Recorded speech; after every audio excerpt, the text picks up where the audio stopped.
73 Australian soldiers entered the jungles of Vietnam with a doctrine the Pentagon called obsolete.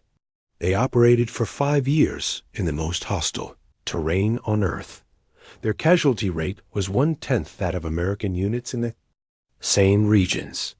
American commanders said it was statistically impossible. You think you know about the Vietnam War? You're wrong. Why did Australian soldiers survive where Americans died? What did they see in American bases that made them refuse? Hot meals? Why did elite American units request Australian training, but never adopt their methods? How could fewer than 2,000 men hold ground that 20,000 Americans couldn't secure? What did a chocolate bar reveal about two nations at war, with the same enemy, but fighting different battles? Stay until the end, because what the Australians discovered in Vietnam wasn't just about tactics. It was about what happens when abundance meets scarcity, when comfort confronts brutality, when two allied nations face the same war through completely opposite philosophies.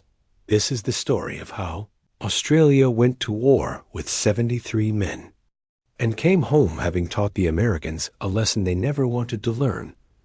April 1966, the 1st Royal Australian Regiment soldiers stepped off transport planes at Tan Son Nhut Air Base into heat that felt like breathing through wet cloth. They carried different rifles, different packs, different orders. The American MPs directing traffic barely noticed them. Just another Allied contingent arriving to join the American war machine that was pouring 500,000 men into Southeast Asia. The Australians noticed everything. They noticed the air conditioning units bolted to every building. They noticed the ice cream parlors and the PX stores stocked with American luxuries. They noticed the fresh uniforms and the hot showers and the rear echelon troops who looked like they'd just stepped out of a stateside barracks. They noticed the trucks and the helicopters and a constant roar of machinery that announced American presence to every enemy within 20 kilometers. One Australian sergeant would later write in his journal, "We landed in a war that sounded like a construction site." The Americans were building an industrial war in the jungle.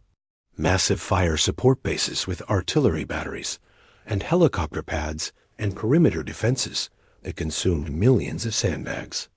They were airlifting hot meals to soldiers in the field. They were conducting search and destroy missions with battalion-sized elements that moved through the jungle like mechanized formations, supported by helicopter gunships and tactical airstrikes that could level a grid square in minutes. The Australian commanders watched this machinery of war and made a decision that would define their entire deployment. They would fight a different war, not because they thought they were better, but because they knew they were fewer. Australia sent 8 battalions to Vietnam over 9 years. Never more than 2,000 combat troops in country at any time. The Americans deployed more men than that in a single brigade. Australia couldn't afford American casualties. They couldn't afford American tactics. They couldn't afford to fight the war America was fighting God, so they fought the war Australia had always fought. The war of the outnumbered. The war of the out-resourced. The war where survival meant moving like ghosts and striking like lightning, and disappearing before the enemy even knew they'd been there. The Americans were in Vietnam to win. The Australians were in Vietnam to not lose. That difference would shape everything that followed. The cultural collision happened within weeks. Australian units were assigned to Phuoc Thu Province, a coastal region east of Saigon that American planners considered a secondary theater. The terrain was triple canopy jungle broken by rubber plantations and rice paddies. The Viet Cong owned the night. Local villages provided intelligence and supplies to the enemy. American units had been rotating through the province for months, conducting operations that produced firefights and body counts, but never lasting security. The Australians took one look at the American operational tempo and rejected it entirely. No massive search and destroy sweeps. No artillery preparation fires that announced their position. No helicopter insertions that sounded like mechanical thunder. No hot meals flown to the field. No regular resupply schedules. No bunker complexes bristling with defensive positions. Instead, patrols of 5 to 7 men moving silently through the jungle for weeks at a time. No radio traffic except in emergencies. Ambush sites occupied for days, waiting for a single target. Villages monitored from concealed positions for weeks to map Viet Cong networks. Survival on cold rations and creek water. Movement during dawn and dusk when shadows played tricks. Attacks planned around silence and surprise, not firepower, and shocked-out American advisors attached to Australian units filed reports back to headquarters, expressing confusion bordering on concern. The Australians weren't fighting aggressively enough. They were taking too long to close with the enemy. They were avoiding contact when American doctrine demanded immediate engagement. They were operating in small dispersed elements when American tactical theory emphasized concentration of force. The Australian battalion commanders read these reports and filed them away. They'd fought the Japanese in New Guinea using the same tactics. They'd fought the Chinese in Korea using the same principles. They knew what they were doing. Within 6 months, the statistical divergence became impossible to ignore. Australian units operating in Phuoc Thu province were achieving contact rates comparable to American units. But their casualty ratios were radically different. Americans were taking 3 casualties for every enemy killed. Australians were taking 1 casualty for every 10 enemies killed. The Pentagon commissioned a study. Operational analysts flew to Vietnam to observe Australian tactics firsthand. They watched Australian patrols prepare for deployment. They noted the lack of heavy equipment. They documented the extended insertion procedures. They recorded the minimalist communication protocols. They compiled everything into classified reports. They concluded Australian methods were effective, but not scalable. The key word was scalable. The Americans were fighting an industrial war with industrial logistics supporting industrial casualty. Replacement pipelines. You couldn't replicate Australian tactics when you were rotating 500,000 men through 12-month deployment cycles.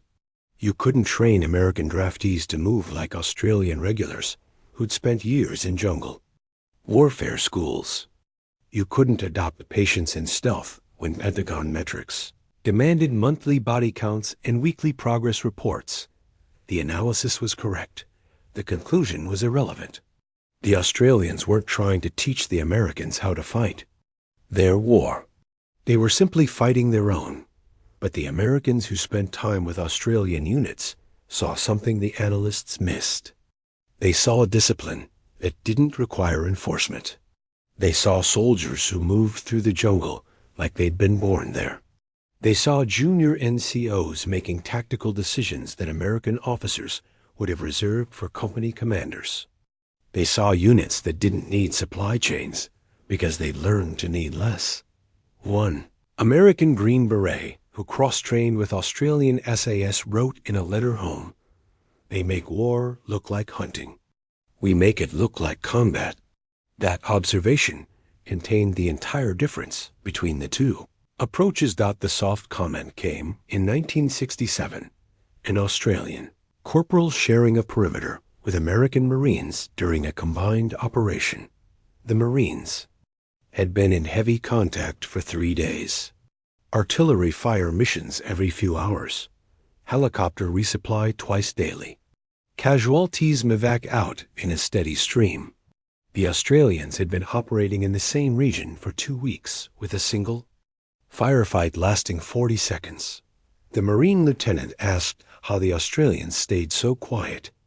The corporal thought about it, looked at the American position with its sandbags and machine gun nests and radio antennas, looked at the Marines with their clean uniforms and full magazines and confident postures. "You blokes are soft," he said. Not weak, soft. You've got too much of everything. Makes you loud, makes you visible, make you targets. The lieutenant bristled. His Marines were tough. They'd been in sustained combat. They'd taken casualties and kept fighting. They weren't soft. The corporal shook his head. Not talking about courage, mate. Talking about culture. You've got supply chains that bring you hot food and cold drinks and fresh socks. You've got radios connecting you to fire support and air support and medical support.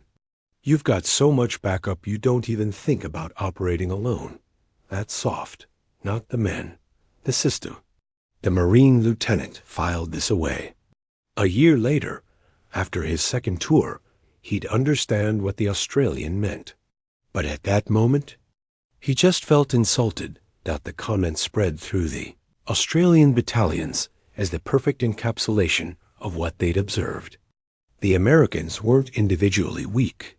American soldiers were brave. American tactics could be devastatingly effective.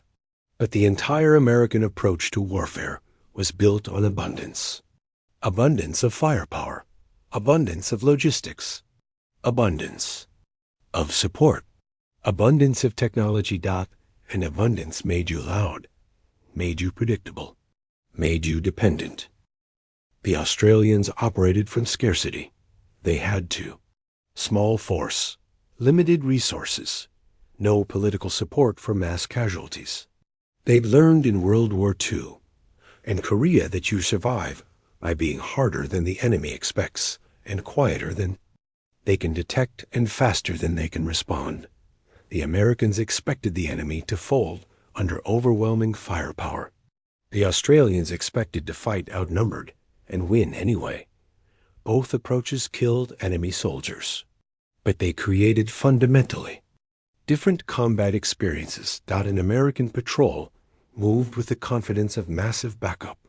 Radio contact with battalion headquarters. Artillery tubes registered on dozens of pre-plotted targets. Helicopter gunships on standby. Medical evacuation 30 minutes away maximum. If you made contact, you called in fire support and maneuvered.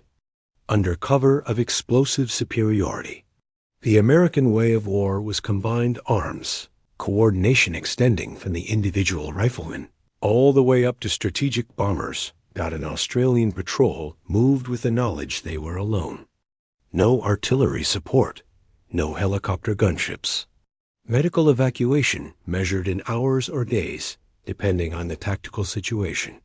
If you made contact, you won the firefight with the men and weapons immediately available, or you died. The Australian way of war was self-sufficiency backed by exceptional training and uncompromising discipline. The Americans thought the Australians were reckless, operating without proper support, taking unnecessary risks, fighting undermanned and under-equipped. The Australians thought the Americans were careless, dependent on technology, tactically noisy, predictable in their patterns. Both were partly right, both were partly wrong. But only one approach was producing the casualty ratios that would define their respective reputations. Helicopter blades in the distance. The sound never quite fades. The chocolate bar incident became legendary. In Australian military oral history, probably apocryphal, definitely illustrative. An Australian patrol operating near the border of Bean Ho province encountered an American platoon during a rare coordinated sweep. The Americans were 2 days into a week-long operation. Full packs, fresh uniforms. Hot food flew in that morning. The American platoon sergeant offered the Australian patrol commander a Hershey bar. Fresh from the PX, still cool from the cooler they'd brought along in their supply convoy. The Australian looked at the chocolate, looked at his own men with their sweat-stained uniforms and 3-day beards and eyes that never stopped scanning the tree line. Looked back at the American sergeant standing there with his pressed uniform and confident smile and chocolate bar that might as well have been a symbol of everything different about their two armies. "Keep it, mate," the Australian said. "Where?" We're going. That'll melt or get you killed. The American sergeant didn't understand. It was just chocolate. A small comfort in a difficult environment. Basic morale maintenance. But the Australian commander was thinking about discipline. About what happens when soldiers expect comfort. About how comfort creates patterns and patterns create predictability, and predictability gets you ambushed. About how the smell of chocolate could carry 50 meters in humid jungle air. About how men expecting regular supply drops started timing their movements around those deliveries. About how small luxuries made living harder when those luxuries disappeared. The Americans brought civilization to the jungle. The Australians went to the jungle and became uncivilized enough to survive their dot. It wasn't judgment. It was philosophy. The American military was an extension of American society. Affluent, technologically advanced, resource-rich. The American soldier expected and received standards of living that would have seemed impossible to previous generations of warriors. Hot meals, cold drinks, regular showers, mail from home, entertainment, medical care beyond basic battlefield surgery. The entire apparatus of American industrial might bent toward making war survivable and even occasionally comfortable. The Australian military was an all bent toward making war survivable and even occasionally comfortable. Extension of Australian history. Isolated, resource-conscious, pragmatically egalitarian. The Australian soldier expected hardship and received training that turned hardship into normal operating conditions. Cold rations, dirty uniforms, weeks without showers. Mail logistics permitted. Entertainment was reading old paperbacks until they fell apart. Medical care was a patrol medic with a basic kit and instructions to not die until extraction was feasible. Neither system was morally superior. But in the context of counterinsurgency warfare in Southeast Asian jungle, one system produced tactical advantages the other couldn't replicate. The Viet Cong listened for American helicopters and tracked their landing zones. They watched for American artillery preparation fires and evacuated targeted areas before the infantry arrived. They monitored American radio traffic and learned operational patterns. They mapped American supply routes and mined them into kill zones. They studied American tactics and developed counters to every standard procedure. The Viet Cong couldn't hear Australian patrols until they were already in the ambush. They couldn't predict Australian movements because Australian commanders never repeated patterns. They couldn't intercept Australian radio traffic because Australian patrols maintained radio silence for days. They couldn't map Australian supply routes because Australian units carried everything they needed and resupplied at irregular intervals from unpredictable locations. The American approach to Vietnam was sophisticated, technologically advanced, and ultimately predictable. The Australian approach was primitive, technologically minimal, and essentially unpredictable. Predictability kills. Unpredictability survives. The training exchange happened in 1968. American Special Forces teams requested permission to cross-train with Australian SAS squadrons. The request went through multiple command levels before approval. The Americans wanted to learn the patrol techniques, producing the casualty ratios that were becoming legendary among special operations communities. The Australian SAS instructor briefing the Americans started with a question: how long can you operate without resupply? The Green Berets looked at each other. Standard answer was 72 hours for a patrol, maybe a week with careful rationing and cached supplies. Not good enough, the Australian said. Our basic standard is 14 days with what you carry. We've had patrols for 3 weeks. The Americans mentally calculated the logistics.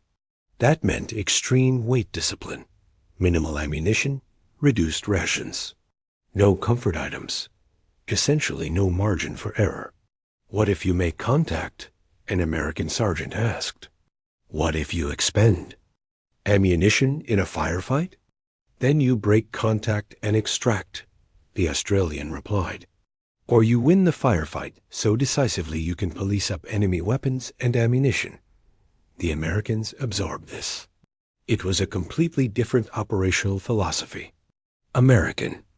Patrols were designed to find the enemy and fix them in place while calling in overwhelming fire support.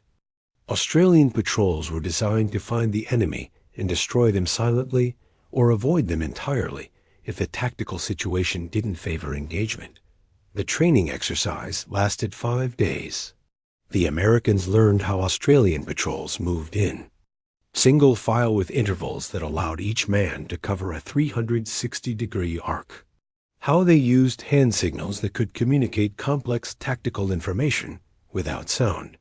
How they occupied patrol bases that left no trace after abandonment.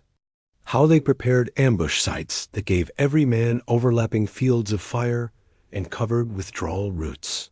How they rationed food and water to extend operational time beyond American standards. More importantly, they learned the mindset. The Australian SAS operated from the assumption they were always alone, always outnumbered, always one mistake away from catastrophic casualties. This assumption created a level of tactical discipline and situational awareness the Americans found. Exhausting. One Green Beret summarized it in his after-action report. They treat every moment like they're being hunted. We treat most moments like we're safe unless something happens. That's the difference. The training exchange produced recommendations. American Special Operations units should adopt longer patrol intervals, should reduce radio traffic, should emphasize silence over speed, should train for self-sufficiency over reliance on support elements. Almost none of the recommendations were implemented force-wide. Some elite units adopted modified versions. But the broader American military continued operating according to its institutional strengths: firepower, mobility, technological superiority, logistical abundance. This wasn't stubbornness. It was pragmatism. You can't retrofit an entire military's tactical doctrine in the middle of a war. You can't retrain hundreds of thousands of soldiers to operate like Australian regulars who'd spent years learning skills that couldn't be compressed into basic training. You can't abandon the advantages of American industrial might because a small allied force was having success with opposite methods. But individual American soldiers who'd served alongside Australians came home changed. They'd seen what was possible when you stripped away comfort and relied on skill. They'd watched men operate in conditions that would have required American units to request emergency resupply. They'd observed casualty ratios that proved survival wasn't about having the most resources, but about needing the least. Some of those soldiers went on to influence American Special Operations development in subsequent decades. The emphasis on small unit independence, the focus on extended operations behind enemy lines, the cultural shift towards self-sufficiency over support dependence. The Australian example didn't change how America fought the Vietnam War, but it influenced how America would train its elite units for the next 50 years. The Battle of Long Tan became the defining moment of Australia's Vietnam War. August 18, 1966. A single Australian company, 108 men, conducted a standard sweep operation after Viet Cong forces had mortared the Australian base at Nui Dat. The Australians moved in a tactical formation through a rubber plantation, maintaining noise discipline, scouting properly, doing everything. By doctrine, they walked into a regimental-sized ambush. Between 1,500 and 2,500 Viet Cong and North Vietnamese Army regulars positioned in a horseshoe formation designed to encircle and annihilate the Australian company. The Australians had no artillery immediately available, no helicopter gunships on station, no quick reaction force prepared for rapid deployment. By American standards, they were unsupported and doomed. They fought for 3.5 hours in a rubber plantation that turned into a killing ground. But the killing went both ways. The Australians formed a defensive perimeter and held it through waves of attacks. They rationed ammunition so carefully that men were down to their last magazines when reinforcements finally arrived. They called in artillery fire so close to their own positions that shrapnel wounded Australian soldiers. They fought with the discipline of men who knew survival depended on every single round counting. When the battle ended, 18 Australians were dead. 245 Viet Cong and NVA soldiers were confirmed killed in the immediate vicinity, with blood trails and drag marks suggesting hundreds more wounded who were evacuated during the fighting. The casualty ratio was approximately 14-1 in favor of the outnumbered Australians. American military analysts studied Long Tan for years afterward. How did a company-sized element survive a regimental ambush? How did they maintain fire discipline under those conditions? How did they coordinate defensive fires without breaking? How did their junior NCOs make decisions that American doctrine would have required officer approval? The answer kept coming back to the same factors. Training that emphasized self-sufficiency. Leadership that expected junior leaders to make tactical decisions. Culture that viewed survival as the responsibility of every individual soldier, not something guaranteed by the system. Discipline so internalized, it functioned under conditions where American units would have required command. Oversight. One Australian veteran described the difference this way. American soldiers are part of a machine. When the machine works, they're unstoppable. When the machine breaks down, they are in trouble. We were never part of a machine. We were just a bunch of blokes who'd better figure it out or we'd die. So we figured it out. Long Tan validated every controversial aspect of Australian tactical doctrine. The emphasis on small unit training, the reliance on junior leadership, the acceptance of operating without guaranteed support, the willingness to fight outnumbered because you trained to fight outnumbered. The battle also revealed the strategic limitation of the Australian approach. After Long Tan, the Australians couldn't replace their casualties quickly. They couldn't surge. They couldn't expand their area of operations. They were still a small force, with limited resources fighting a careful war of survival and selective engagement. The Americans could take higher casualties because they had the industrial base and political will to replace them. Could surge additional brigades when necessary. Could expand operations to cover entire regions. Could sustain the war effort almost indefinitely from a purely logistical standpoint. The Australians were fighting the tactically perfect war for a small professional force. The Americans were fighting the strategically necessary war for a superpower committed to containing communism in Southeast Asia. Both approaches were rational within their respective contexts, but the soldiers who fought in both systems understood something the strategists didn't. Tactics matter. Small unit excellence matters. Individual discipline matters. You can have all the resources in the world and still lose men to preventable mistakes. You can have limited resources and still achieve tactical dominance through superior skills and better judgment. The debate wasn't really about whether Australians or Americans were better soldiers. It was about what kind of military culture produces what kind of combat effectiveness. And that debate continues today. The Australians withdrew from Vietnam in 1972. 8 battalions rotated through over nearly 9 years.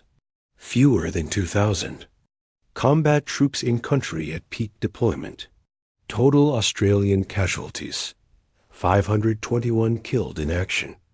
Total enemy casualties attributed to Australian operations, more than 5,000 confirmed killed. The ratio remained roughly 10-1 for the entire war. Not a single major Australian unit was ever overrun. Not a single Australian base was ever forced to evacuate under enemy fire.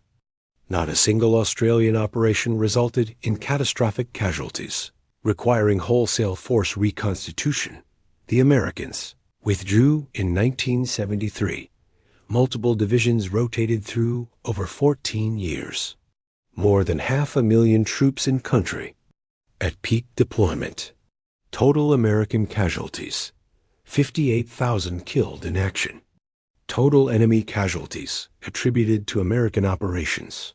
Estimates range from 800,000 to 1.3 million killed. The ratio ranged from 14:1 to 22:1, depending on which estimates you accept.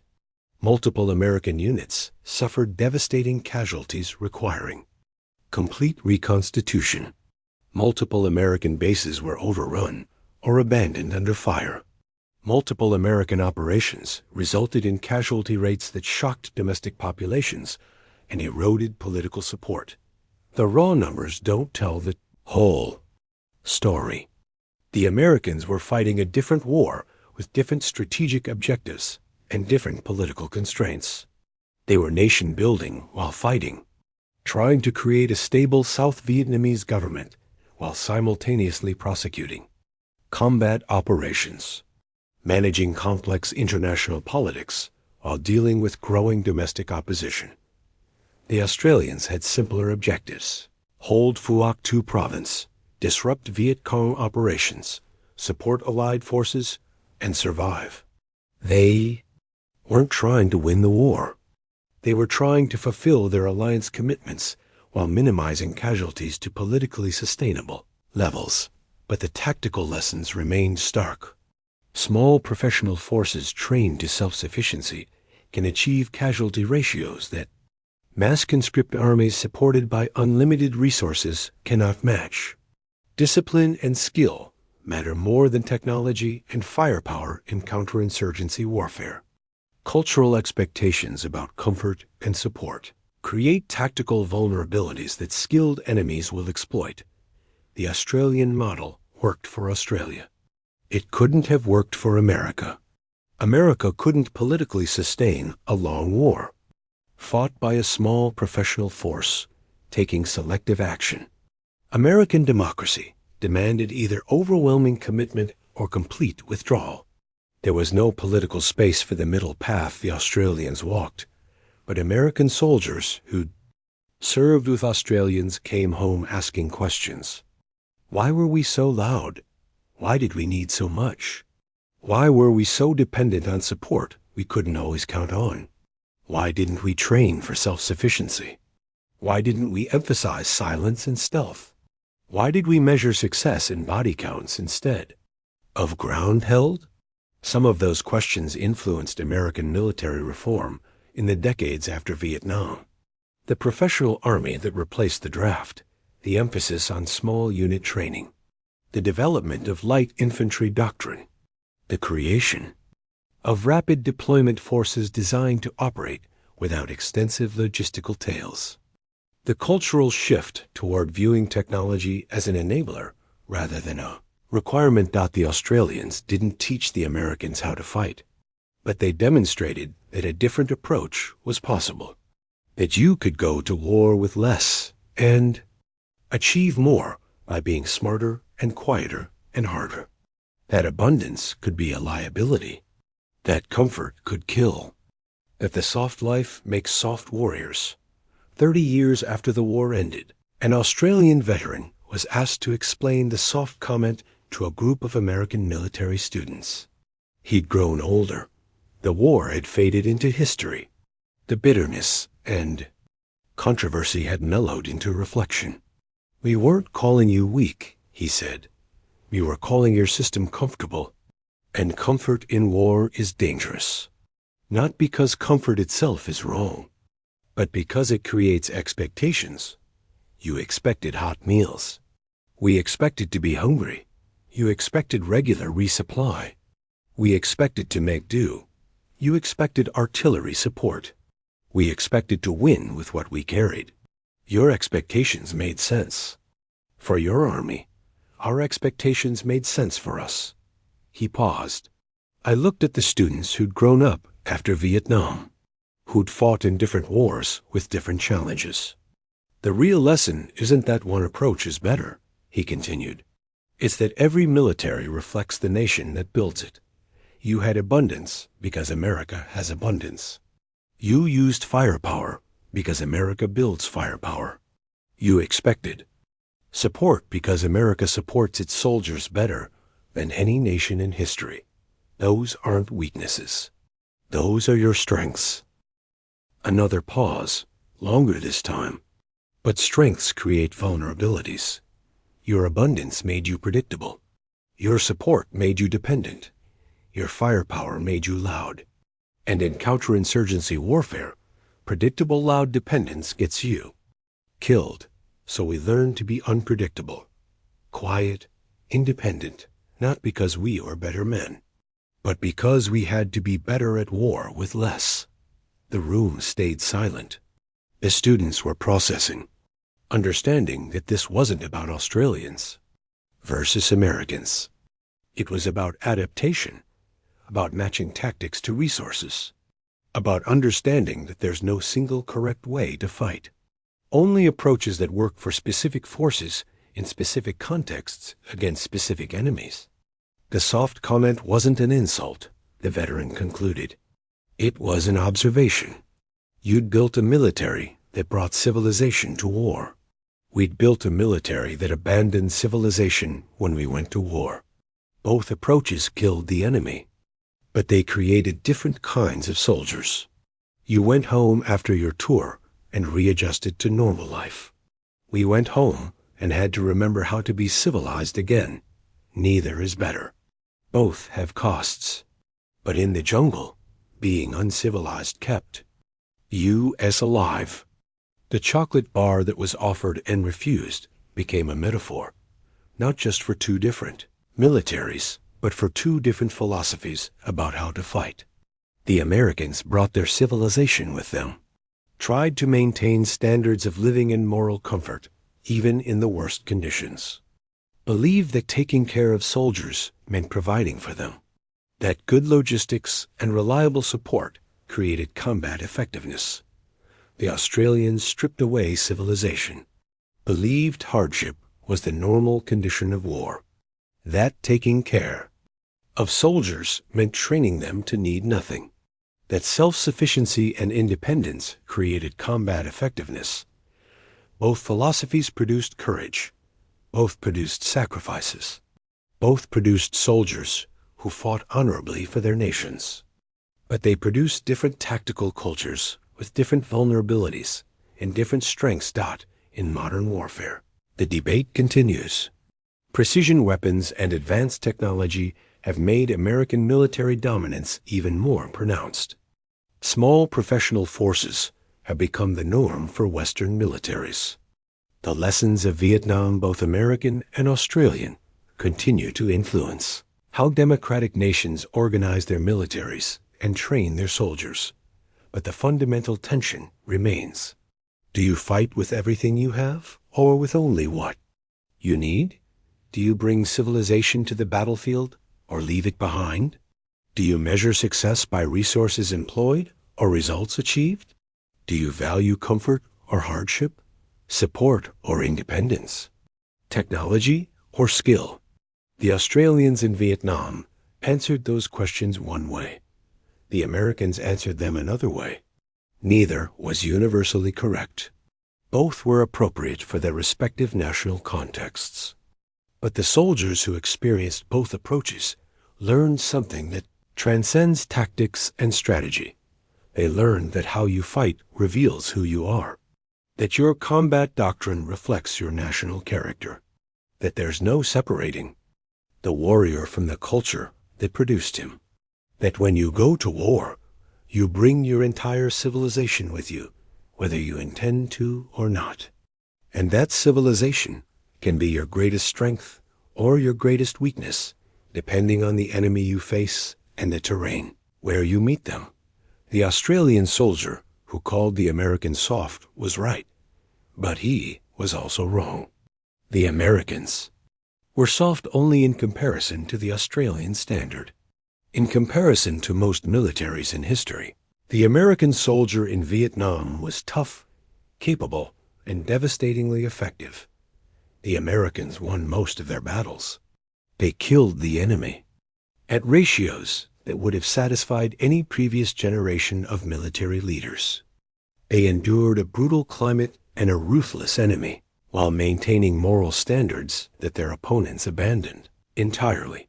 But they did it loudly, expensively, with logistics chains that stretched back to California, with support systems that consumed billions of dollars, with casualty rates that ultimately broke political will to continue the war. They brought American abundance to Vietnam and discovered that abundance has limitations in wars, where the enemy doesn't care about casualty.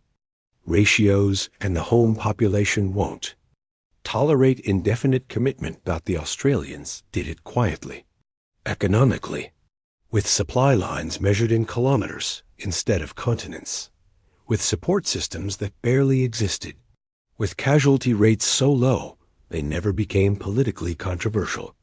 They brought Australian pragmatism to Vietnam and discovered that pragmatism has limitations in wars where strategic objectives require force projection beyond what small professional armies can sustain. Both nations learned. Both paid in blood. Both came home changed. But the lesson they taught each other remains relevant decades later. There's no perfect way to fight. Only trade-offs. Only choices. Only the eternal tension between how you want to fight and how you must fight. Between the warrior you wish to be and the warrior circumstances demand. They're soft. We're not. 4. Words spoken in passing. 30 years of history contained in a single observation. Not judgment, not arrogance. Just the truth as one soldier saw it. Truth shaped by jungles and firefights, and the daily discipline of surviving with nothing to rely on except training and the men beside you. Truth that captured the difference between two armies fighting the same war from opposite philosophies. Americans were soft in the way steel is soft compared to obsidian. Still strong, still effective, but shaped by different processes, forged in different fires. Useful for different purposes. The Australians were hard in the way. Obsidian is hard, brittle, limited, unable to flex without breaking, but sharp enough to cut when applied correctly, durable enough to last when others had shattered. Neither material builds a better knife. Only different knives for different tasks. The American blade was meant for sustained combat, for war as an industrial process, for campaigns measured in divisions and decades. The Australian blade was meant for surgical strikes, for war as a skilled craft, for operations measured in patrols and patience. Both cut, both were killed, both served their purpose. But the soldiers who carried those blades understood something their political leaders never quite grasped, that you can't judge a weapon's effectiveness without understanding the hand that wields it.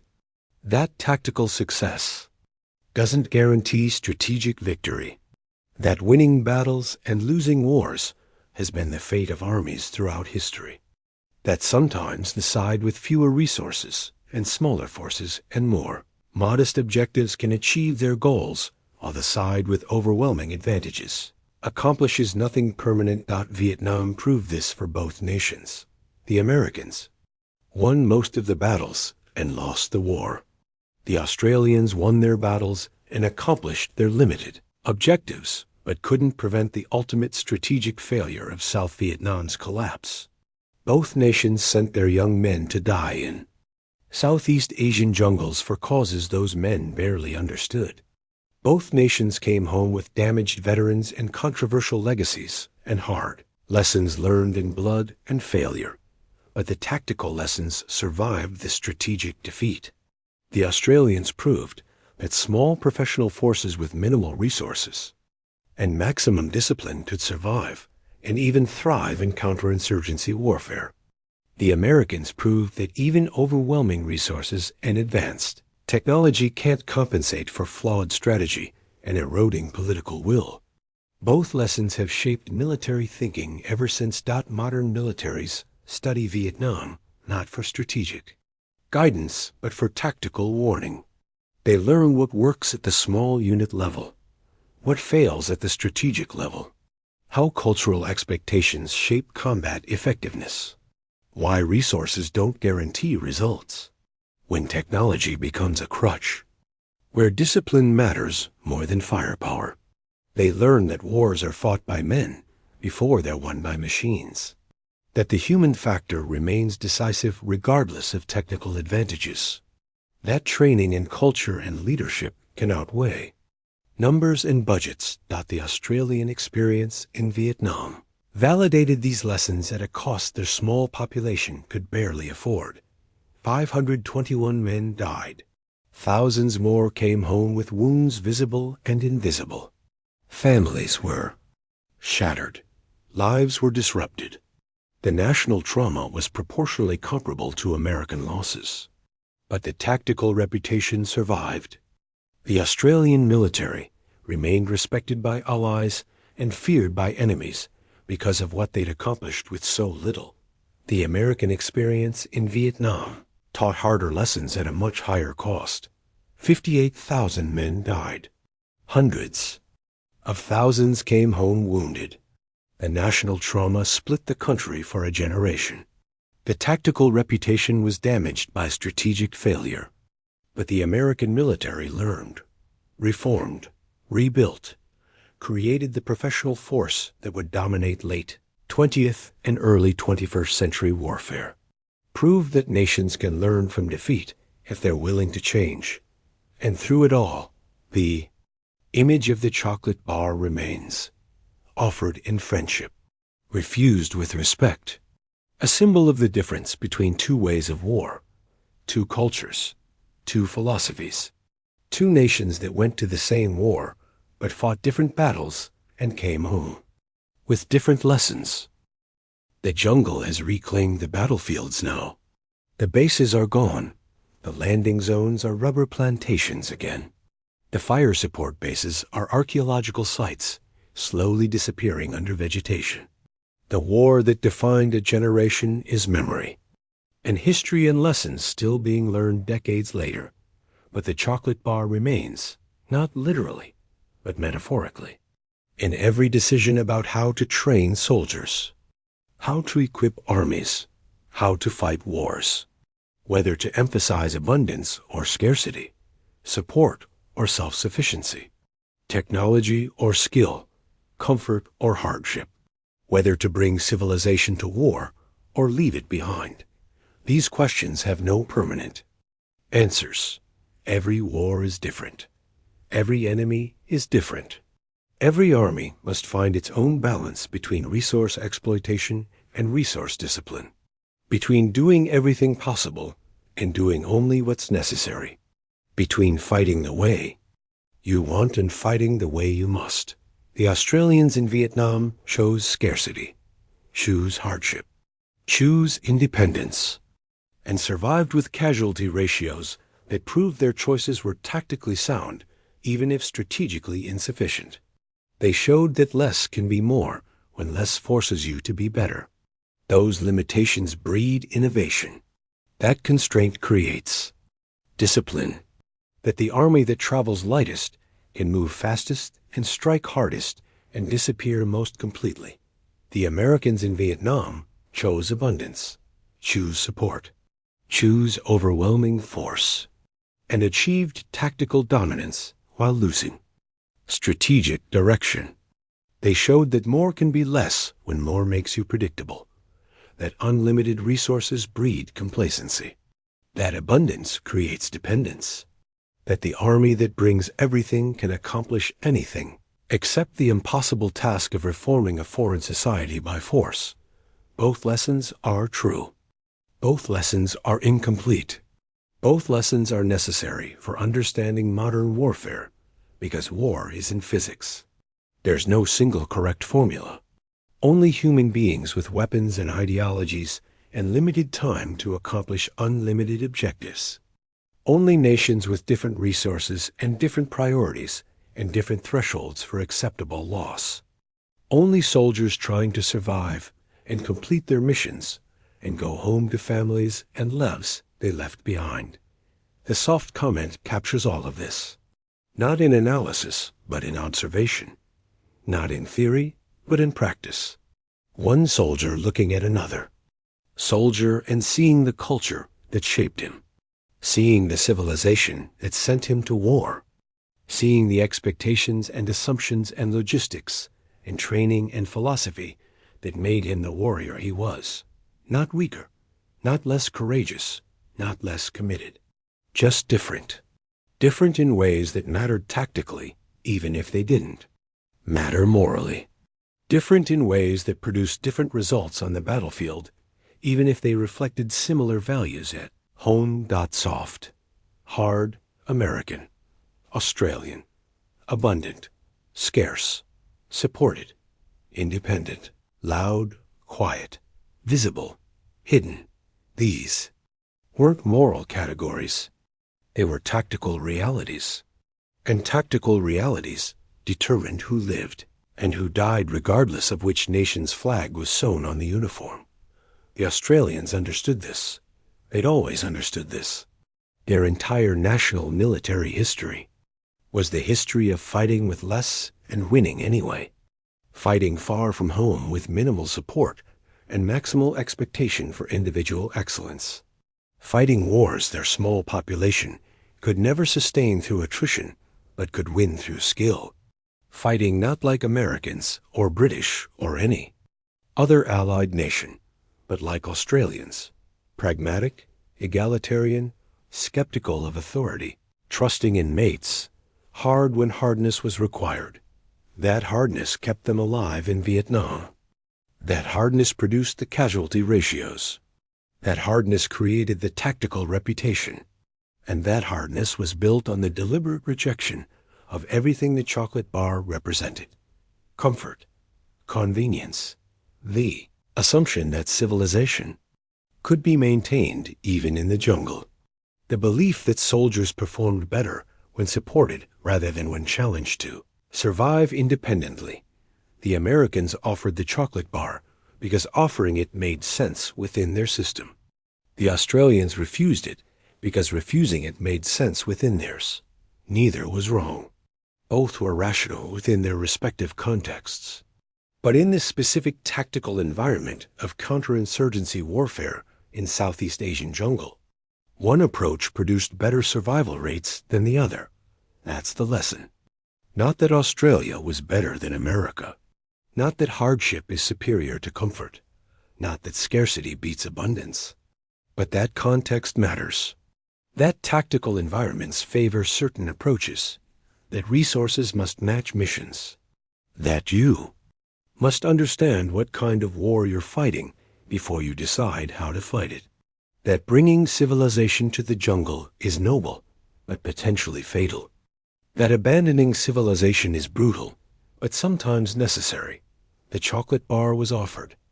The chocolate bar was refused. And in that small moment, between two soldiers on opposite sides of the same war, the entire difference between two military cultures was captured perfectly. One bringing civilization to war, one leaving it behind, both fighting honorably. Both suffered losses. Both learning lessons their nations would need decades to understand. Wars end. Soldiers go home. Nations move on, but the lessons remain. Written in after-action reports and casualty statistics, and the memories of men who fought and survived. Written in the tactical doctrines and training programs and military cultures, shaped by what worked and what failed in distant jungles, now returned to silence. The Australian soldier who called the American soft has grown old now, or perhaps has died. The American soldiers who heard that comment have scattered across decades and continents. The war they fought together has become history. But the observation survives because it contained truth that transcended personalities and politics. And even nations. It contained the truth that how you fight reveals who you are. that your tactics reflect your values, that your combat effectiveness emerges from your culture, that there's no separating the warrior from the civilization that forged him, that when nations go to war, they bring their entire identities with them, their strengths and weaknesses, their abundance and scarcity, their wisdom and their foolishness. America brought abundance to Vietnam. Abundance of courage and resources and good intentions and terrible tactics. Australia brought scarcity. Scarcity of men and resources and grand ambitions and comforting illusions. Both nations fought. Both nations bled. Both nations learned. Both nations came home changed, and somewhere in the jungle between them, between abundance and scarcity, between soft and hard, between the war America wanted to fight and the war Australia had to fight, the truth waited. The truth is that war doesn't care about resources or intentions or moral righteousness. War cares about adaptation, about matching means to ends, about understanding terrain and enemy and self, about fighting not the way you wish, but the way you must. The Australians understood this. They'd learned it in earlier wars. They applied it in Vietnam. They survived with casualty ratios that proved understanding matters more than equipment, that discipline matters more than firepower, that being hard when hardness is required matters more than maintaining comfort when comfort makes you vulnerable. The Americans learned this eventually, but they learned it slowly, learned it through loss and failure, and the bitter experience of discovering that overwhelming resources can't compensate for flawed strategy, that good logistics can't overcome poor tactics, that bringing civilization to the jungle is possible, but not always wise, that sometimes the hard answer is the right answer, even when the soft answer is more comfortable. The chocolate bar offered and refused, the comment made in passing, the observation that captured everything. These became the symbols of two nations learning the same lesson from opposite directions, learning that how you fight matters as much as why you fight. That tactical culture shapes strategic outcomes, that small professional forces can achieve what large conscript armies cannot when the operational environment favors skill over scale. Vietnam taught this lesson to everyone willing to learn it. Most weren't willing. Most preferred comfortable illusions to uncomfortable truths.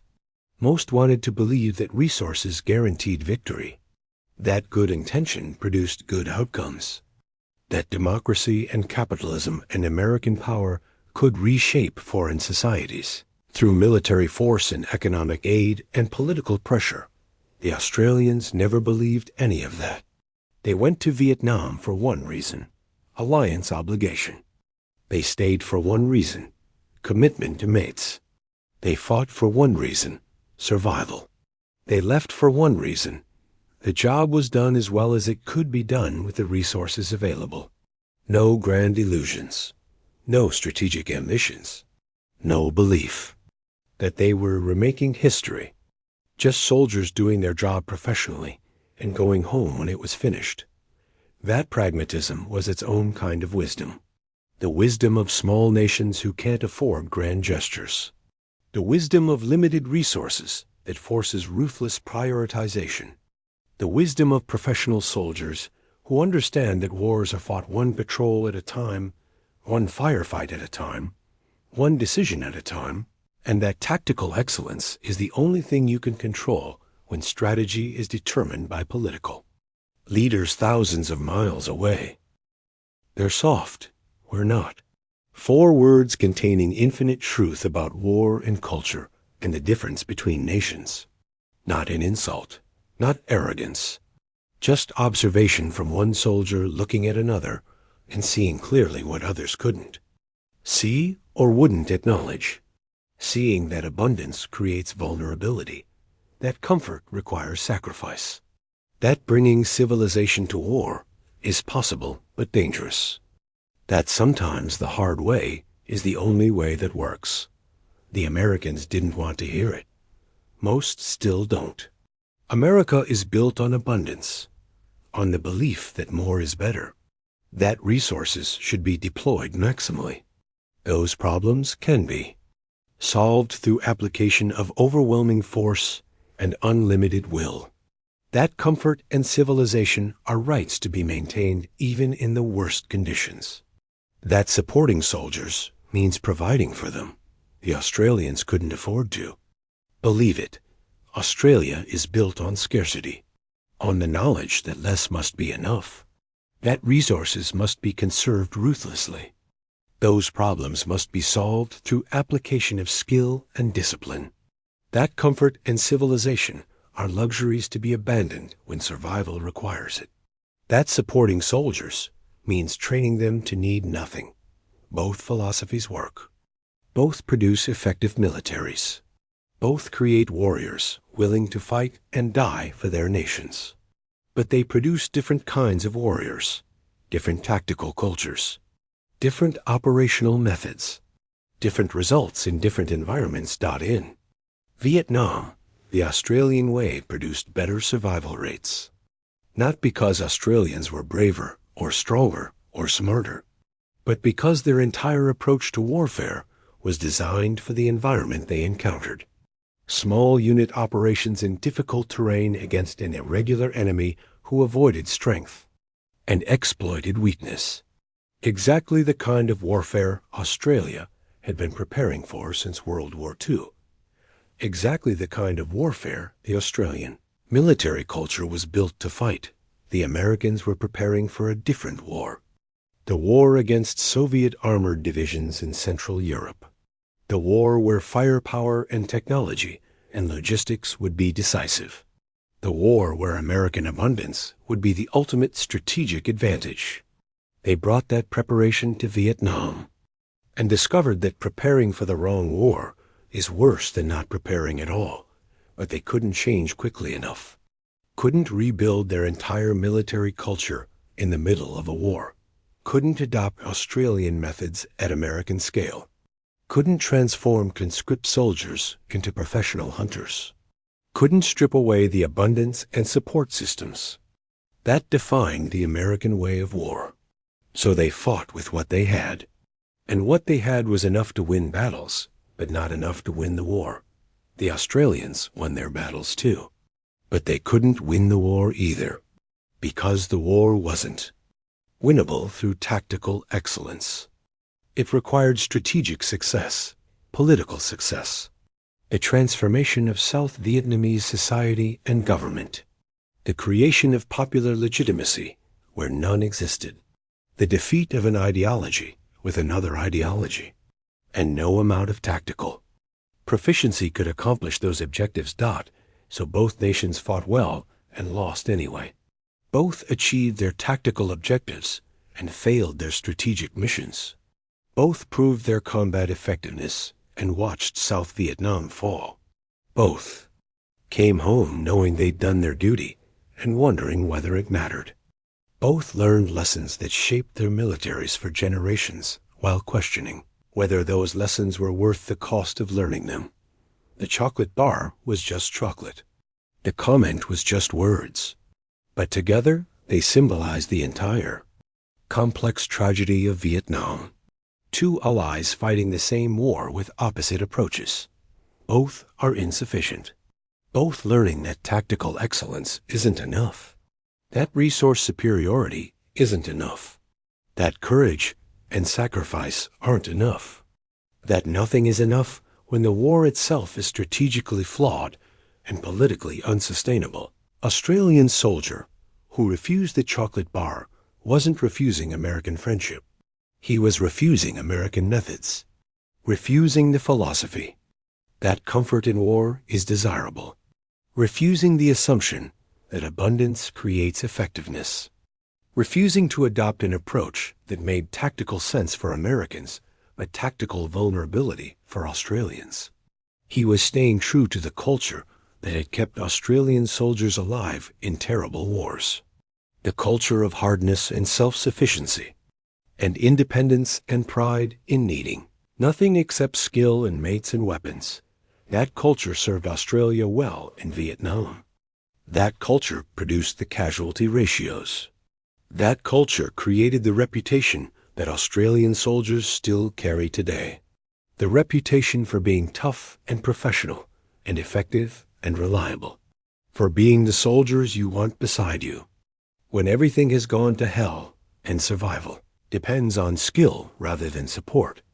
But that culture couldn't win the Vietnam War because the Vietnam War wasn't winnable through culture. It required political solutions that no military culture could provide. It required South Vietnamese legitimacy that no foreign military could create. It required American political will that no tactical success could sustain. It required time and patience and sacrifice beyond what democratic populations would accept. So the Australians went home. The Americans went home. The South Vietnamese lost. The North Vietnamese won.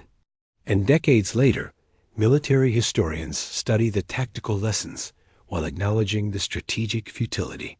Study what worked at the small unit level while recognizing it didn't matter at the national level. Studying the differences between Australian and American approaches while understanding both approaches failed to achieve their ultimate objectives. But tactical lessons remain valuable even when divorced from strategic context. The Australian experience in Vietnam proves that small professional forces with minimal resources and exceptional discipline can achieve remarkable results. That hardness matters, that self-sufficiency matters, that silence and stealth matter, that moving like ghosts and striking like lightning and disappearing before the enemy responds matters, that you can fight outnumbered and win if you're better trained and better disciplined and better led. These lessons transcend Vietnam. They apply to every counterinsurgency, every irregular warfare scenario, every situation where conventional military superiority doesn't guarantee tactical success, every environment where the enemy chooses when and where to fight, every circumstance where logistics become vulnerable and support becomes uncertain and soldiers must rely on themselves and each other and nothing else. Modern special operations forces worldwide have internalized these lessons. They train for self-sufficiency. They operate in small teams. They emphasize silence and stealth. They prepare to fight outnumbered. They study the Australian example in Vietnam as a model for how elite forces should operate in hostile territory without guaranteed support. They've learned what the Australians knew all along, that sometimes less is more, that limitation breeds excellence, that constraint creates discipline, that hardness keeps you alive. The war is over. The soldiers are home or dead. The battlefields are silent. The lessons are written. The debate continues. And somewhere in all of it, in all the analysis and memory and controversy and pride and pain, the image remains. The chocolate bar offered. The chocolate bar refused. The comment made. The difference observed. They're soft. We're not. Not judgment. Just the truth as one soldier saw it.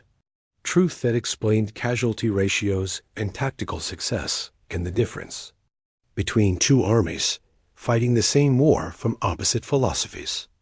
Truth that honored both approaches while acknowledging that one approach worked better in that specific environment against that specific enemy at that specific moment in history. The Americans weren't weak. They were abundant. And abundance creates its own vulnerabilities. The Australians weren't superior. They were scarce. And scarcity creates its own strengths. Both nations sent their best. Both nations fought honorably. Both nations learned painfully. Both nations came home changed. The chocolate bar was just chocolate.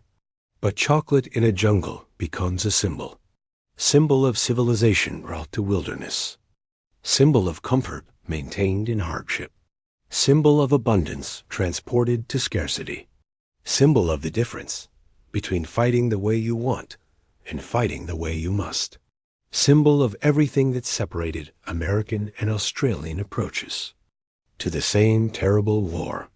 One soldier offered. One soldier refused. Both understood what the gesture meant. Both respected the other's choice. Both went back to fighting the war their own way. Both survived to tell the story. And the story survives because it contains truths about war and culture and the human beings who fight when nations send them to die in foreign jungles for reasons that seem clear at the beginning and confused at the end. Vietnam has many things: tragedy, folly, courage, sacrifice, learning, loss. But for the soldiers who fought there, for the Australians and Americans who shared bases and patrols and firefights and survival, Vietnam was also a lesson in differences. The difference between abundance and scarcity, support and independence, softness and hardness. Two allied nations fighting side by side while fighting completely differently. Both achieved tactical success. Both failing strategic objectives. Both going home with lessons that shaped their militaries and their nations for generations to come.